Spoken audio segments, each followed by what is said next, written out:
My favorite NAWBO moment of all the moments I've had and all of the wonderful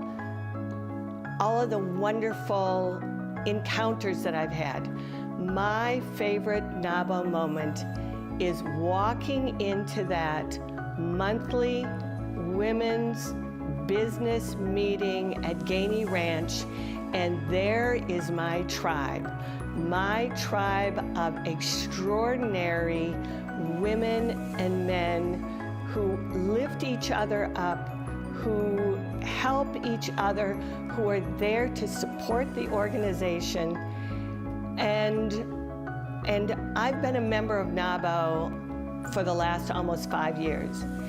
And I came to that realization that this favorite moment was walking into the room, and there they are, and turning and smiling and talking and welcoming me aboard. Like my mother used to say, you are who you spend your time with. And that's NAWBO Phoenix for me.